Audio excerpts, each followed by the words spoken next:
Saudara-saudaraku yang dikasihi dan mengasihi Tuhan, sebelum kita membaca dan merenungkan firman Tuhan, mari kita berdoa.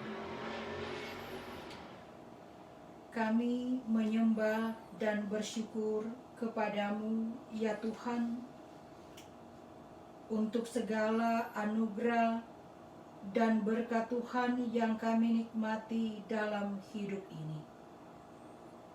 Kami percaya bahwa Engkaulah yang akan menuntun dan mengarahkan hidup kami dalam kebenaran-Mu. Oleh karena itu, tuntunlah kami dalam kami akan membaca dan merenungkan firman Tuhan di dalam Alkitab. Berkenanlah Roh Kudus menolong dan memampukan kami. Di dalam nama Tuhan Yesus Juru Selamat, kami berdoa. Amin. Pembacaan Alkitab kita pada hari Minggu ini terambil di dalam kitab Kejadian, pasalnya yang ke-28, ayatnya yang ke-10 hingga ayatnya yang ke-22. Kejadian pasal 28 ayat 10 hingga ayatnya yang ke-22. Mimpi Yakub di Betel. Maka Yakub berangkat dari Beersheba dan pergi ke Haran. Ia sampai di suatu tempat dan bermalam di situ. Karena matahari telah terbenam, ia mengambil sebuah batu yang terletak di tempat itu dan dipakainya sebagai alas kepala, lalu membaringkan dirinya di tempat itu. Maka bermimpilah ia. Di bumi ada didirikan sebuah tangga yang ujungnya sampai di langit. Dan tampaklah malaikat-malaikat Allah turun naik di tangga itu. Berdirilah Tuhan di sampingnya dan berfirman, Akulah Tuhan Allah Abraham, nenekmu, dan Allah Ishak. Tanah tempat engkau berbaring ini akan kuberikan kepadamu dan kepada keturunanmu. Keturunanmu akan menjadi seperti debu tanah banyaknya. Dan engkau akan mengembang ke sebelah timur, barat, utara, dan selatan. Dan olehmu serta keturunanmu, semua kaum di muka bumi akan mendapat berkat. Sesungguhnya aku menyertai engkau, dan aku akan melindungi engkau kemanapun engkau pergi. Dan aku akan membawa engkau kembali ke negeri ini. Sebab aku tidak akan meninggalkan engkau, melainkan tetap melakukan yang kujanjikan kepadamu. Ketika Yakub bangun dari tidurnya, berkatalah ia, Sesungguhnya Tuhan ada di tempat ini, dan aku tidak mengetahuinya. Ia takut dan berkata, Alangkah dahsyatnya tempat ini. Ini tidak lain dari rumah Allah. Ini pintu gerbang sorga. Keesokan harinya, pagi-pagi Yakub mengambil batu yang dipakainya sebagai alas kepala dan mendirikan itu sebagai tugu dan menuang minyak ke atasnya. Ia menamai tempat itu Betel. Dahulu nama kota itu Luz. Lalu bernasarlah Yakub, jika Allah akan menyertai dan akan melindungi aku di jalan yang kutempuh ini, memberikan kepadaku roti untuk dimakan dan pakaian untuk dipakai, sehingga aku selamat kembali ke rumah ayahku, maka Tuhan akan menjadi Allahku. dan batu yang kudirikan sebagai tugu ini akan menjadi rumah Allah.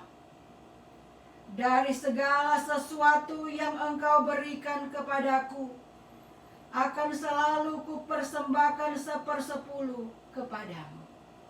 Demikianlah pembacaan firman Tuhan. Saudara-saudaraku yang kekasih di dalam Tuhan kita Yesus Kristus, Yakub menipu ayahnya Ishak yang buta dan kakaknya Esau dengan merampas hak kesulungan dari kakaknya Esau. Yakub menipu untuk mendapatkan berkat kesulungan kakaknya. Yakub mendapatkan berkat kesulungan, namun berkat yang dimiliki, yang dirampasnya itu ternyata tidak memberi ketentraman dan kebahagiaan baginya. Berkat yang telah menjadi haknya ternyata tidak dengan sendirinya membawa Yakub pada perasaan aman, melainkan sebaliknya. Setelah berkat itu diterimanya, justru ketakutan dan rasa cemas yang selalu menghantui Yakub.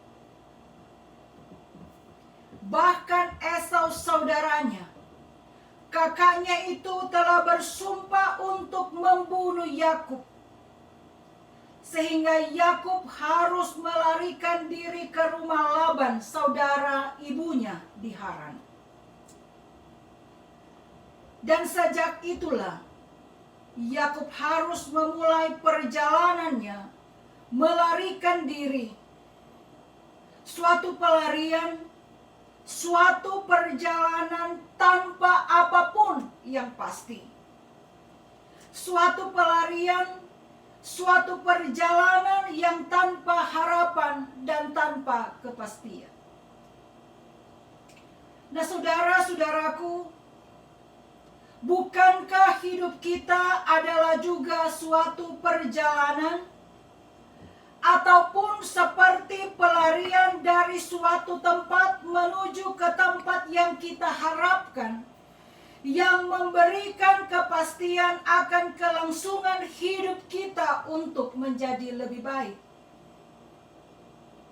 Dan barangkali sampai sekarang ini pun kita menganggap apa yang kita harapkan itu belum menjadi suatu kenyataan setelah sekian lamanya. Dan kenyataan ini seringkali membuat kita kecewa, sedih, bahkan frustrasi. Karena apa yang kita harapkan belum menjadi suatu kenyataan dalam kehidupan. Mengapa setelah sekian lama apa yang kita harapkan sepertinya bukan saja menjadi kenyataan, melainkan semakin menjauh? Dan hal ini membuat kita sepertinya kehilangan dan habis pengharapan. Karena kenyataan tidak seperti yang kita harapkan. Dan yang lebih parah, kita menjadi orang yang walaupun ataupun telah percaya kepada Tuhan, mulai dan meragukan akan kehadiran Tuhan, kasih Tuhan, penyertaan Tuhan, pemeliharaan Tuhan, dan berkat Tuhan. Apalagi kita berpikir, apa yang tidak kita lakukan? Melayani, ya. Bersekutu, ya. Kita paling rajin. Online service tidak menghalangi kita untuk bersekutu.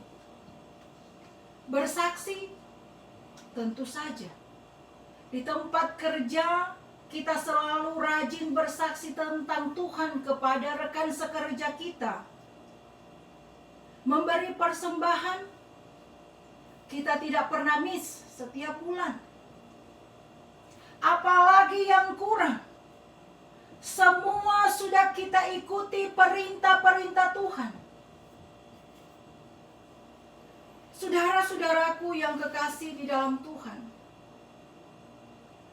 pengalaman hidup kita barangkali tidak setragis Yakub yang sampai menipu ayahnya dan kakaknya untuk mendapatkan berkat kesulungan. Tapi siapa yang tahu, mungkin kita lebih juga buruk dari Yakub. Mungkin tidak ada di antara kita yang tahu, hanya Tuhan yang tahu. Saudara-saudaraku, orang yang sungguh-sungguh serius dengan iman dan percayanya pasti meyakini bahwa berkat Tuhan selalu nyata dalam hidup. Orang yang sungguh-sungguh serius dengan imannya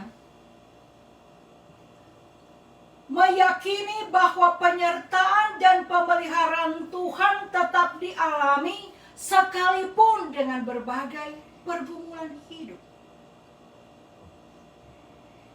Karena itu kita harus ingat bahwa terkadang kita harus berlari, terkadang kita harus terjatuh dan bangkit kembali.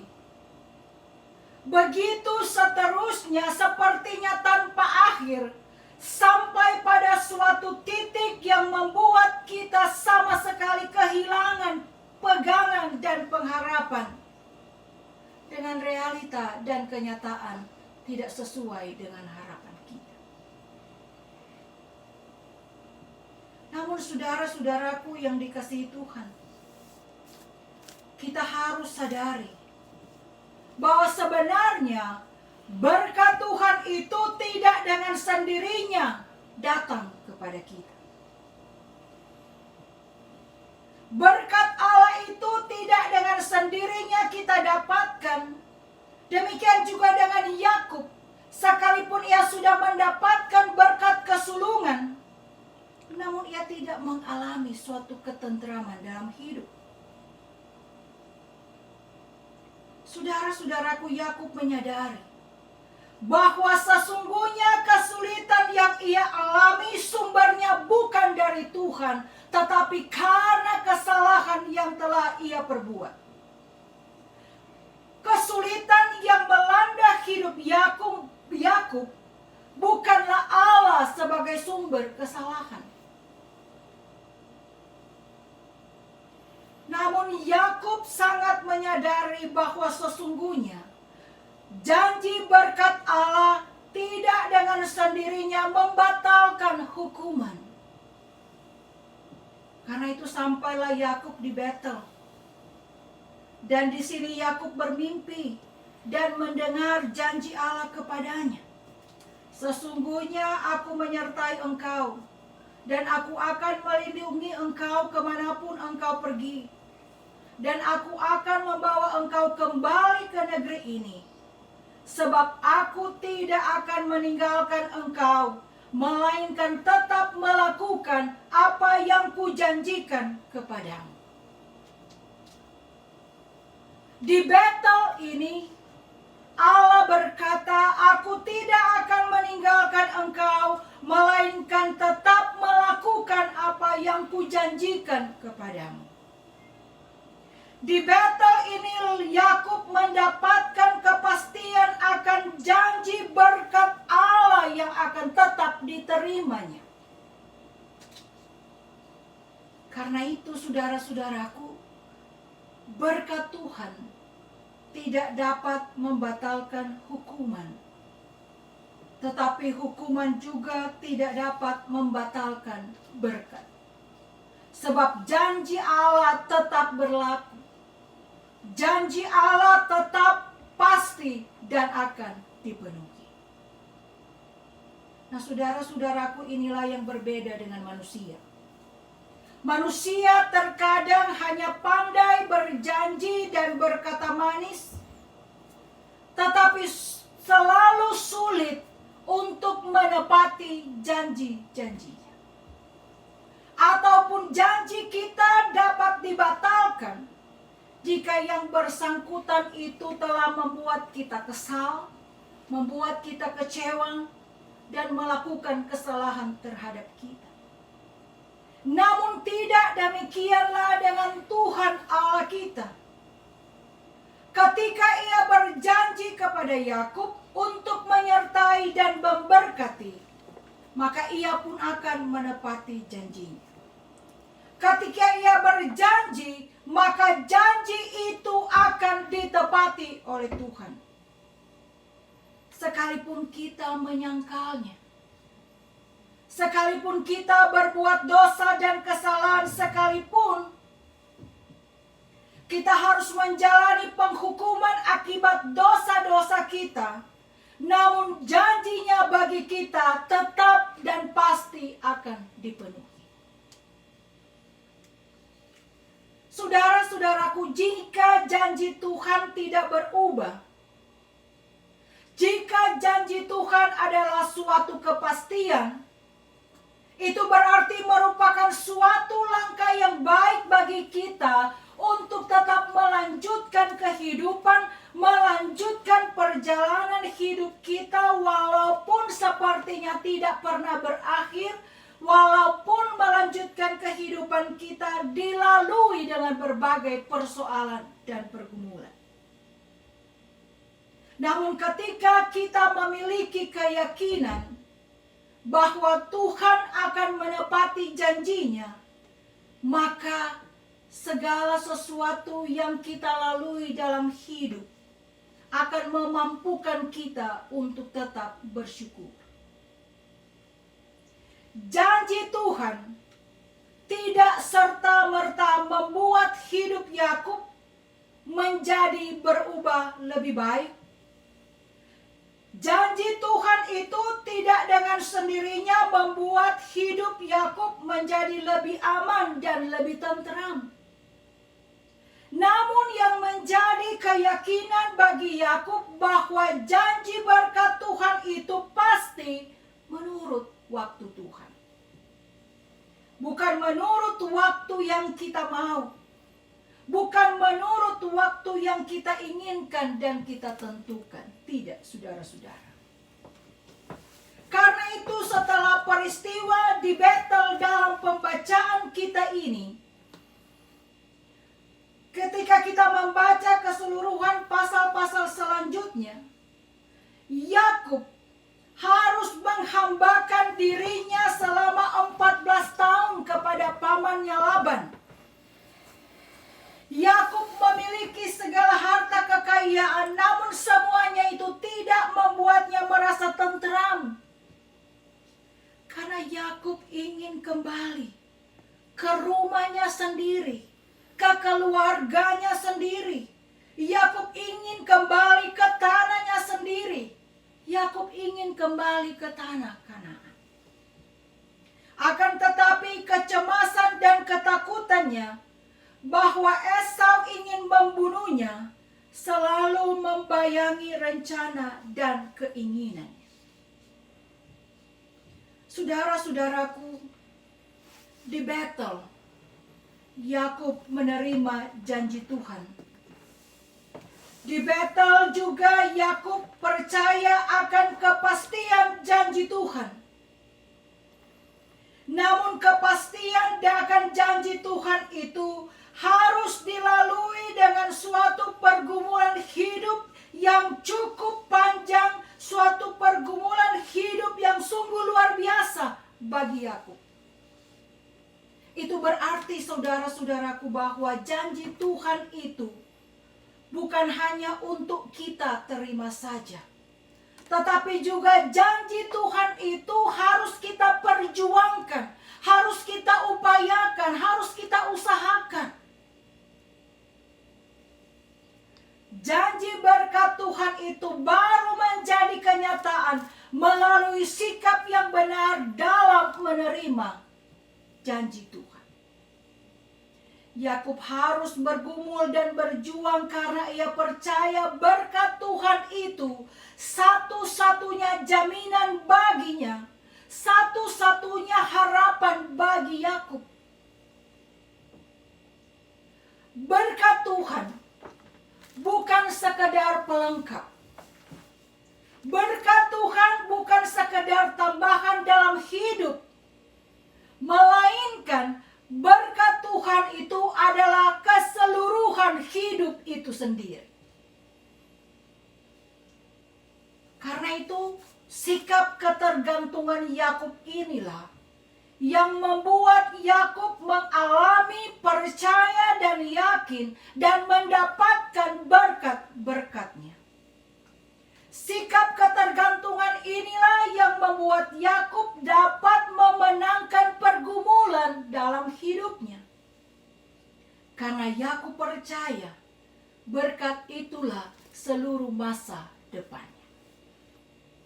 Memperjuangkan masa depan saudara-saudara, itu berarti kita memperjuangkan berkat-berkat Tuhan dalam hidup kita.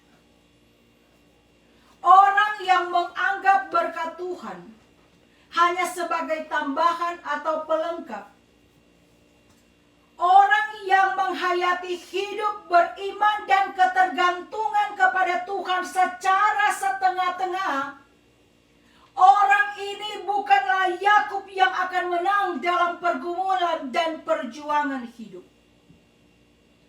Melainkan orang yang melihat, orang yang menganggap dan meyakini berkat Tuhan itu sebagai satu-satunya pilihan.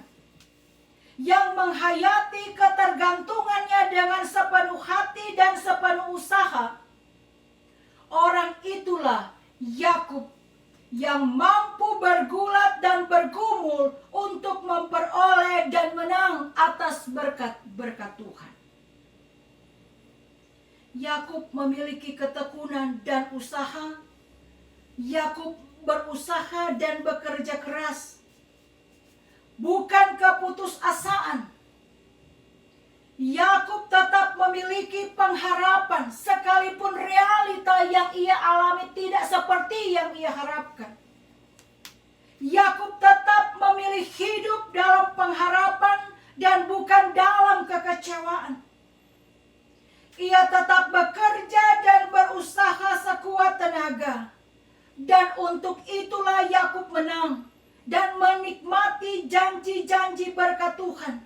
Dan percaya serta yakin bahwa apapun yang kita harapkan pasti akan menjadi kenyataan menurut waktu dan rencana Tuhan yang tepat. Amin.